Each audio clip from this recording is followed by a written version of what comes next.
Hi, everyone, and welcome to a very special Insomnia Insight episode where Coach Alina joins us. Welcome. Hi, Daniel. How are you today? Amazing. I hope you're well too. I'm doing really, really well. And so, for everyone tuning in here, I was just saying to Alina that this will be probably one of the final videos for this year, and so this is kind of like a last gift from Coach Alina, a nice analog they'll talk about from us from the bedtime team, let's say. So, really excited about this, and before we talk about this episode or kind of the content of this episode. I wanted to share with everyone that you have some news, Alina. You want to share it with the community? Yeah, sure. So basically, I've been like coaching for some time. I think it's like around like 5 months or something. I was like with Daniel on that time, and now actually I realized that I want to move further, like closer to that direction, and so basically decided to become kind of like full scale, like full time sleep coach. So yeah, this is something that's my New Year change. That's amazing. And again, starts as of January. You'll taking sort of a pause from your current work, right? Yeah. I decided, yeah, because it's like currently, like basically the last half a year, I was working kind of like during the day. I was having my like like regular job, and then in the evening I was coaching, and it became kind of like unsustainable. And but I also started like kind of feeling like a burnout or something like this. So I decided just like to take a big break from this, like from my current job, and just to see how it goes. And yeah, but I would really like to focus more on coaching and connecting with people, because I see there's a lot of how to say, a lot of work in this area. So yeah, I'm really excited about that. Me too. Super excited. I'm super happy about this. And just as maybe a teaser to your followers here, what any are you just gonna see what happens, or do you already have ideas of what type of content you're gonna create? Yeah, actually, like I want to continue with my YouTube channel, like because I made like I made a pause like since maybe September, but I already started drafting some like ideas for future videos. But I also want to launch my newsletter. Yes, so I want to like share some sort of like like insights on some maybe like weekly basis or something like this. And yeah, I mean like a lot of ideas regarding this, and a lot of like kind of like because I'm talking to many people like on daily basis, and I have so many kind of like like like so many things that we can kind of put it into like a like some sort of like teaching, and then share some sort of like insights. And I just want to kind of uh like make like pass this knowledge like to further to subscribers, followers, and yeah. Yeah, um, that's super nice. I've been thinking about. It's one of those like I should have a newsletter myself. I should have done that, but anyway, I'm super glad you're doing this. All right. So, speaking of letters and newsletters and things of that nature, uh, this was you may remember exactly now. Now I'm forgetting, but I gotta before you were I think before your own journey with insomnia was completely over. Before you had become a coach, before all of this, you and I had this kind of email conversation, which I at that time I had with many followers. And at some point, you emailed me quite, a fairly long email about this idea about how like we create these kind of like automatic programs in our minds.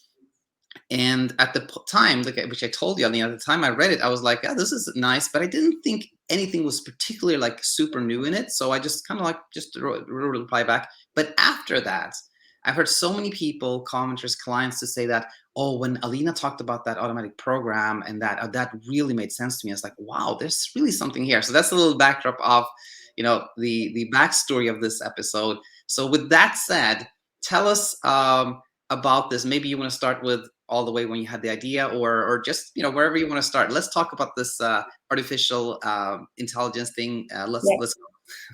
Yeah, sure. So I remember that moment like clearly, because it was one of this like the biggest aha moments. And I remember it was like during the night, and before I was like, anxious and so on, like basically like typical kind of thinking pattern of insomniac, where you start kind of like doubting if it's like, if there's anything is gonna work and so on. So like a lot of like kind of like fear and pondering. And then but I also was reading a lot about kind of how our anxiety works, how our brain works, about this amygdala, the limbic system, how it all like, very reactive, and we are not really in control when we have like some sort of like, fight or flight mode. We cannot really stop it right in the moment. So we don't really have like full control there, right? When we already have, when we enter this kind of panic mode. And then it kind of like occurred to me that, like everything what I'm experiencing now, like thoughts, emotions, like all sorts of feelings, they are a part of that automatic program. And this program is kind of like, um, because we have this like, opportunity to learn stuff, and this kind of like our internal, I would say, like safety guidance or something, can learn as well, because this is how we actually see what is, what is dangerous, what is not dangerous, where we can move safely, where we can, should be like careful. And it just like came to this kind of conclusion that uh, like there are some like things, or like this kind of automatic processes, that I cannot really turn them off, because they are like kind of like built inside of me, and we are evolutionary wired to react like this. So and this kind of realization that it's all automatic, that it's all some sort of like, super powerful, like, machine learning process that's been going on for some time, it helped me kind of like see it for what it really is. Because I was no longer this, like that thought, I was no longer like believing those thoughts, because I saw, okay, this is just automatic, like, it happens kind of like as a part of, my, internal safety system, but it is not here to, like get me, or, like harm me or something like this. And and that's the thing, like the way how we, like how I learned it was because, at some point I had a time when I had trouble sleeping. My initial, this kind of like, nights when I had trouble sleeping because of like because of some medications side effect. And the way how I reacted based on, that night, is kind of like taught my brain, okay, something happened, I reacted on it somehow, like, okay, this is weird, this is unusual. So I started, like paying more attention. Then the more I paid attention to this, then I started having like, more trouble sleeping. And then again, I was doing more and more and more. And every time I was doing more, so I was kind of like confirming to like to my brain that there is really like a threat, and I need to really fix this. And now at the end, like after so many like sleep efforts and trying to, solve the whole problem, uh, basically what we have is that like a learned set of, like beliefs, memories, emotions that just they kind of like fire automatically. We just, it can take just a thought of, of a night, or just a memory of last night, and we already feel that rush. We feel that, like heart palpitations, and like crazy thoughts, and all that hyper stuff. And the thing is that it is automatic. It is the part of that safety system. And once we look at it as some sort of like, like autopilot, this auto program, it kind of helps us a little bit, kind of like differentiate. Okay, here it is. It's not. It's like I'm not. How to say? I'm not this program. It is just part of me. And this helped me kind of like see things clearer. Like it helped me kind of like accept, befriend wakefulness in a way that I knew, okay, I feel now, I have these thoughts, I have these feelings in my body, I have like these emotions, but all of those are just part of that mechanism, of that automatic kind of program. And because it's like automatic, that I cannot really like stop it right in that moment. And in reality, like I really shouldn't, in a way that no matter how hard I will try to do, like to stop it, it will just make it even worse. So I could just like leave it as such, like just like, just keep it there, just observe it, not really resist it. And eventually it does end, like this kind of like safety check or something like this. It ends, and you begin feeling better. And yeah, and this kind of like understanding that, this is not my kind of like fault. I'm not doing it by choice. I'm not doing anything wrong. This brought me like this peace. And I remember in that moment when I realized that, I felt like such a relief. It's like, puzzles, like, came together in my head. And this is why I just decided to write it down. And I just started writing like email to you. Like, I was not even writing it on some note or something like this. I just wrote it like directly, freshly from my head to you. And yeah, and then since then I started having like things, like I started seeing things clearer. And it helped me in so many like kind of like future speed bumps and so on, because like that automatic, learned response uh, kept like popping up, sometime. And but just reminding myself of that this is just, is just some sort of evolutionary built software that just like is just here to keep me safe. And it is here, like on, like turned on now, just because I taught it to fear not sleeping. Exactly. And yeah, and then basically accepting it, like, because it's like I started treating it on the same level as if I would treat, I don't know, like digestion or something like this. There are some automatic mechanisms in our body that we don't really have full control of, and we don't really need to take full control of it. It has some reason why it's there. So I just like let it be. And interestingly, without any intervention from my, like conscious problem solving brain, I just started feeling like eventually better. So yeah, that was kind of like Wow, the that was so recap. well said. You summed it up so very nicely. And now just some clarifications, and then we can go from there, of course.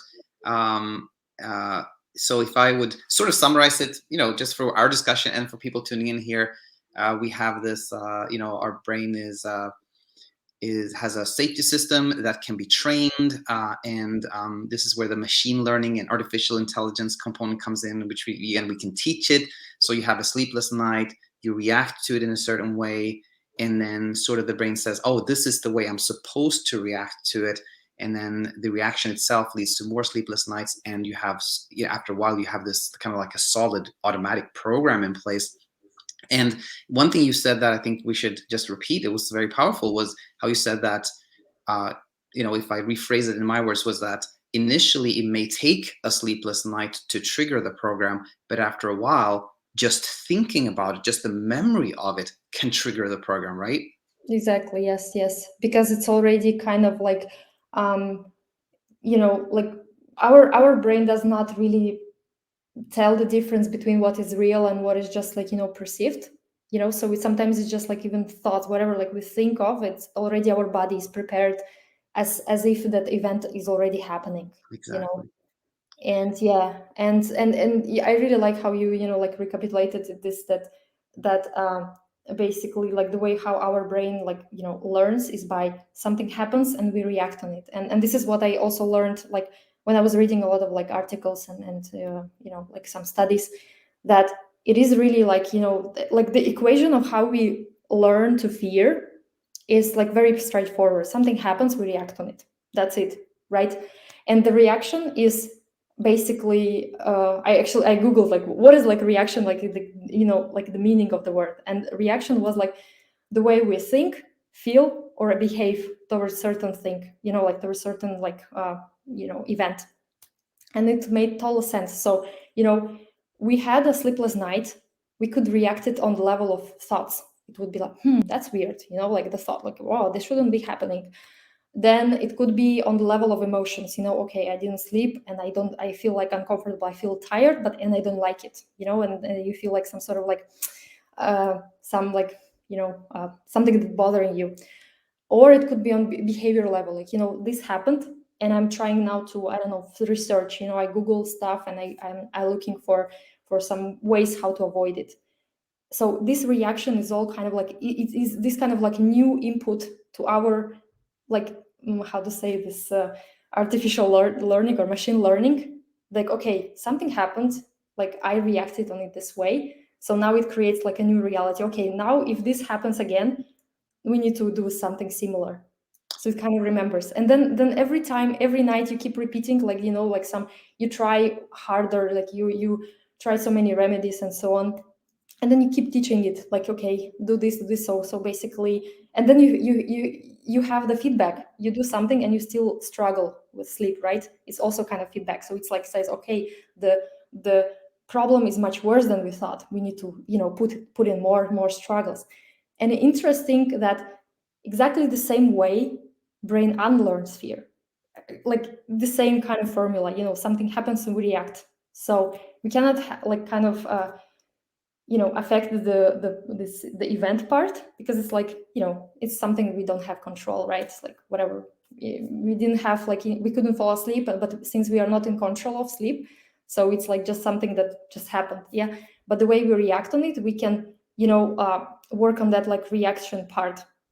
And then it's like, then it kind of like teaches, like, again, okay, we, like, now we had this sleepless night, but we had like pretty fine night being awake. It was like pleasant, and your brain learned, okay, there is a possibility that not every night should be like this, like should like every night doesn't have to be like full of struggle and worries and crying and so on. So and then basically exactly like the way how we react on it, like kind of like unlearns the fear, if Yeah, I yeah.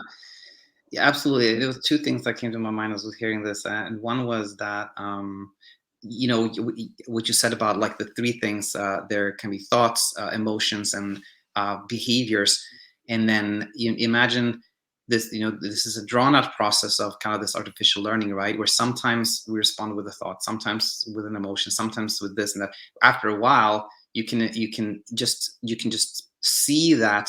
Um, the reaction can be amplified, because after a while you may have a sleepless night and you react with a lot of thoughts, a lot of emotions, and a lot of behaviors. So we can yeah. see that can And a escalate like lot of that. memories triggered of so many like things that we tried and didn't work, and this also kind of like nothing works. We are coming with this kind of background of learned stuff that, okay, things don't work on me, I'm somehow different, I'm somehow broken, something is wrong with me, and so on. So there's like like like so much fear comes from that as well, like from your previous experience with solving this problem.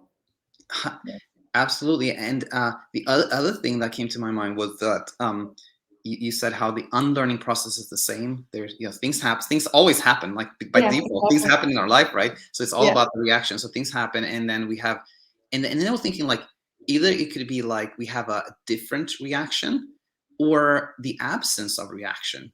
And it Yes. sounded like in your case, it was almost more like you saw the program, and then it was almost more like with the absence of reaction, the thing sort of faded, Yeah. which we can talk maybe a little bit about, because I think both can be helpful. But I think if I go to my like early days of coaching, I think I was more like a more proactive, so to speak. Like, okay, if you don't sleep, then really try to go out and have a nice day. Like really do like really change the reaction. Versus now, I'm more and more drifting to like maybe let it be, don't do anything. I think both can be helpful, but Mhm. what are your thoughts on kind of those two things, like the changing it to like a more helpful reaction versus no Mhm. reaction? Yeah. I mean, it's like the line between those is kind of like for me vague, because, for example, like when you are aware of something, like for example, like the night when I, came to this conclusion of that, okay, my thoughts are just automatic and I cannot always trust them, and I can just let them be, like just until they, the program completes its purpose.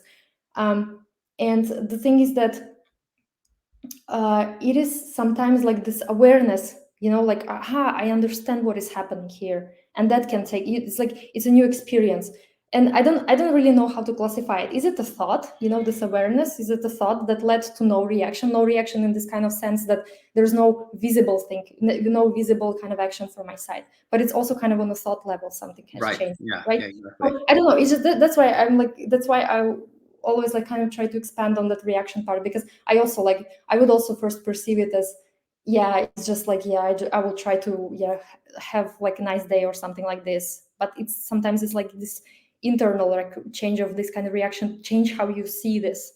And sometimes it's like an aha moment, or sometimes it's really like just, admitting to yourself, like, I really don't know how to solve this, and I really don't know, and I just gonna sit with this kind of like feeling of not knowing what to do, and you just stop, like, you just kind of like sick of it, and you just don't even try. And this is when also you can see how this, like, letting go of trying can also change the way you look, how you think about it. And then you realize, aha, it's not that actually bad. I thought it will be worse if I would just, if I just give up, but it's not. And then also, like, you have a new memory now, like the different, like the different reaction brought a different experience.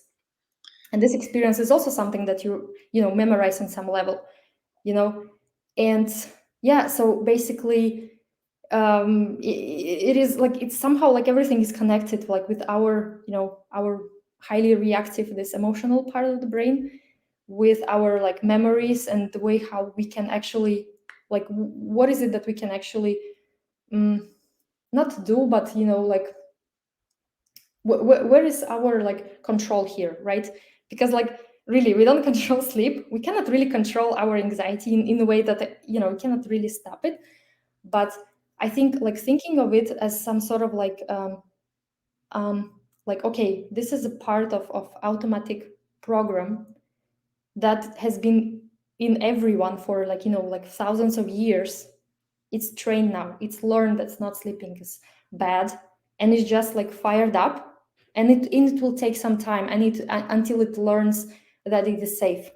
Once it learns that it's safe, it will turn off automatically. There's nothing you should do, like, even there's nothing you need to do to turn it off.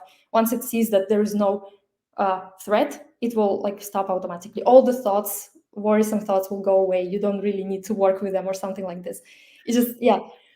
And when you start seeing it like this, what I read once in I don't know, you had once like a talk with Namita, I think. She had a really Yeah, great no, blog. yeah, yeah, yeah. Yeah, Yeah. yeah, she had a really great blog about anxiety, and she said, like, exactly, like, I learned a lot of things from her, and it's about, like, yeah, we have automatic thoughts, and we can like just leave those automatic thoughts, or really like bad thoughts, or like unpleasant thoughts and emotions, and feelings, leave them, like, just be there. But we can also, at the same time, we can also think different thoughts. We can think more like, like rational thoughts. We can see, because this, when we start observing things, we develop kind of like a second layer of thinking. And this kind of thinking is already something that we a little bit have more control over, because once we are no longer part of that automatic, like program, automatic, this AI software or something like this, we already can, we can make choices here when we are Exactly. not like part of it. I don't know if that makes sense, but it's yeah. So you can, like, if you have anxiety, like, it's okay, you can still have anxiety, and you can think, like, you can choose, you can like observe, you can decide what to do. Yeah. Both are compatible. You don't need to first, like, get rid of anxious thoughts and then like do something else. So I just, yeah, this is like No, really important. it makes total sense. And again, there was kind of two things I want to talk about here, as a that came to my mind, and one of them was the word you used several times already, which is the automatic, and I really like that word, and I've seen myself use it more and more in my own coaching. And actually, where I see myself using the word automatic mostly is when you get to a point where a client, where they're asking these questions like, okay, I understand how I shouldn't be obsessing, but sort of how do I stop obsessing? And it's tricky, but oftentimes I go to, like, well, you're aware, for example, you're aware that obsessing, quote unquote, which is, I don't really like that word, it has a negative connotation, but anyway, Me neither, yeah. you know, you see that, quote unquote, obsessing isn't helpful, and you have this awareness. Well, just with that awareness, this kind of automatic thinking about something, which we call obsessing, will automatically go away. And I like that word, automatically, because, as you say, Mhm. it doesn't, it invites you to, like, do nothing really. It will Yeah, happen automatically. or choose to do whatever you want, Yeah, basically, like, yeah, or it's that. just, yeah, exactly right. Because sometimes people say, I literally do nothing, and it doesn't work. And it's like, it's not about actually, like, choosing not to, sitting like on one spot and not moving, or not thinking or anything. It's about that, leaving that automatic thing just run out on its own, and just decide what to do, what we want to do next, while this is on the background. And I really like how you say that you kind of expanded this automatic, like meaning of that about automatic, because this is so true, because this this obsessive thoughts live on its own, like on they also like kind of like automatically leave you. There's no nothing you actually need to do for them to leave, because if you like, I always like to make this kind of example, like when imagine that you like you were cooking something right at home, and then you decided to go to a shop, and then while you're in the shop and you realize like, oh my god, I probably forgot to turn off the stove. And now it's like a real like potential threat, right? Your house might get burned down, and you like really feel anxious, you feel worried. And the brain like now like it's fired up because it wants to keep your like house and safe and so on, make sure that everything is all right. And if in that moment you will try to persuade it, like just stay calm, like calm down, breathe, it will not turn, like it will not stop, you will not stop being worried. And okay, so imagine that, yeah, like so you go back to your house, and then you go and then you check like that stove, and you see like, okay, this actually was turned off all the time, and that kind of like think that the whole like panic mode, it automatically resolves. You no longer have any thoughts, you no longer have any feelings, because there is no longer threat. And this is exactly when people say, how can I stop obsessive thoughts? Obsessive thoughts are not the problem, because they are just like messengers. They're just like telling you that there is some sort of like threat.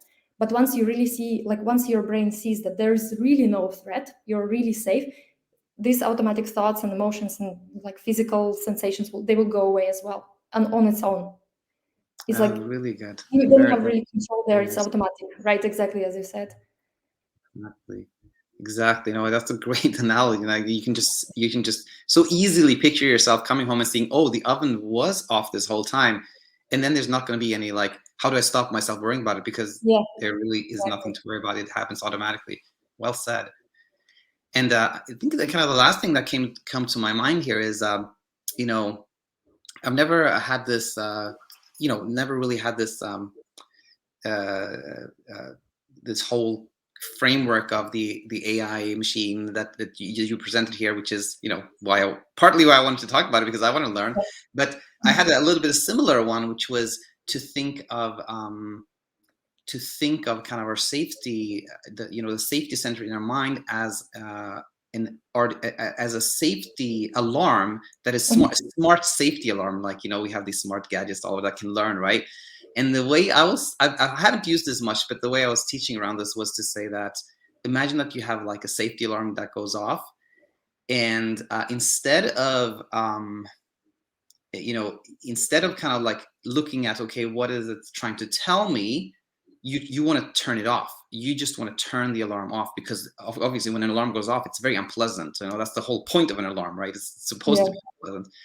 But the thing is that, and the way I teach it is, but this is like a smart safety alarm.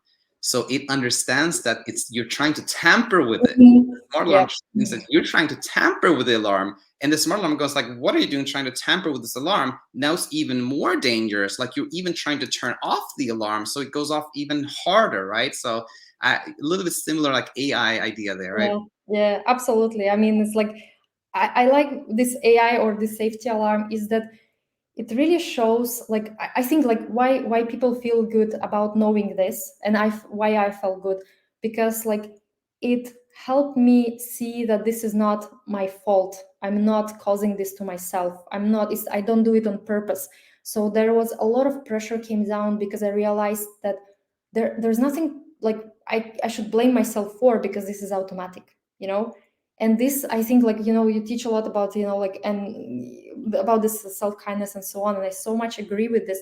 But when person like still thinks like he like he's controlling everything, it's like he's the one who is like the reason why he has insomnia and so on, and this kind of like kindness will like go pretty like difficult for that person, because he still thinks that like he's causing this. But this, like thinking about it as some sort of like automatic thing, because it is automatic, right? If it wouldn't be automatic, then everyone wouldn't have even problem with sleep at all, because they can just like turn off their brains, like, okay, now sleep and so on, and that's it, the whole story is over. But you know, but it doesn't work like this. It is like there are so like such like deep automatic evolutionary designed like programs that are running in ourselves that we cannot actually choose sometimes. Like we cannot choose not to react or something like this. It happens like without our yeah, like will. And I think this is like helpful for people, like when they hear this, that this is automatic, they can kind of distance it out from them, like from themselves. You know, it's like, okay, this is just happening there.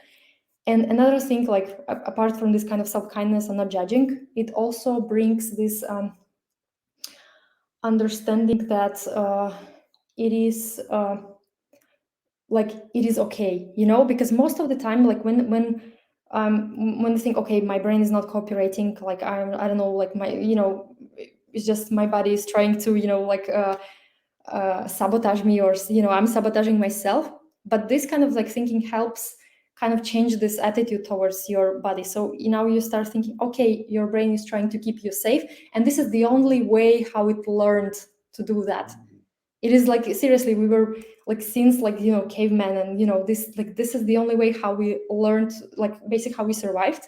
So is in reality, it's like really great that we have this kind of system. It's really great that we can learn, that we can, really sometimes predict where can be danger, because in the past it saved our lives. And now when we are started like fighting with it unnecessarily, that puts also a lot of pressure on us. But now we can turn the whole narrative, instead of going like, okay, my brain is just, I don't know, I'm going crazy, it's like, I hate my anxiety, I hate my brain, I cannot stop it, into this like more kind of understanding, okay, I know why my brain does it out of best intentions. I'm grateful for that, and just I leave it as it is, you know, I just leave it. And yeah, so it creates this kind of um, like acceptance, kindness on so many levels, I think, at least for myself. No, absolutely. Again, super helpful things you shared here, and you know, maybe this will be the last thing. That it's always like one more thing that comes up as we speak here, Yeah. but you know, you said that we can't turn things off, and in one way that can seem like sort of disappointing, particularly when we don't live like cavemen anymore. There aren't really that many threats, so it could seem like kind of attractive to actually have more control over things. But I think also that like then we would be dealing with things that we shouldn't be dealing with at all. It's like my go-to thing is like, you know, just thinking of pain. Like sometimes it's uncomfortable having pain, so what if we just dialed that down? Like, I don't want to have so much pain. Mhm. We would start burning ourselves and hurting ourselves real seriously. And I think it's the same thing with these kind of Yeah. more complex emotional things, that it's actually probably good for us that we can't control them, right? Yeah, exactly. Like there is a reason why we are not able to access our automatic part of the brain. Yes. Because if you think about it, like, okay, like fear is basically somewhere, like, you know, that's what I read. It's like amygdala, this part of this limbic system, is the one kind of responsible for storage of that fear, of memories of fear, and so on. So that's the organ that kind, or part of the brain that actually learns, you know, okay, the new memory of a fear is stored there, right? And this amygdala is very reactive, and it's not accessible by our rational brain. We cannot really, like, you know, the same way how we cannot really control our heartbeat, or not heartbeat, but let's say like digestion, or you know, we cannot stop heartbeat or something like this. The same way we cannot access that part of automatic, because if we would do that, we will not survive, because we will not be able to react fast when there's something like approaching us. We will not be able to escape from, you know, to safety from very dangerous situations when it's really like real danger. If we would start thinking, oh, am I doing it right, or in this Yeah, in these moments when you're like, you know, scared for your life, you just like do the first like thing what your body like just tells you to do, just run, you know, hide 100%. or do something, you know, like, or you know, like attack or something like this. So yeah, and this is why like I think it's really good that we kind of keep it apart, our rational part from our automatic part. There is a reason. Yeah, absolutely. That's perfect. There is a reason, everyone. There is a reason, a very good reason. Yeah. And yeah, I think we'll can wrap up there. It was super helpful. And I'll say again, for everyone tuning in here, thanks for tuning in. And this is probably the last you'll hear from us before the new year. So I'll say to you, Alina, I hope you have a really nice holidays, and Thank you. see You you guys too. when you're full-time sleep coach. Yeah, I'm super glad. Okay. Have a nice Okay. holidays. Bye for now. Bye.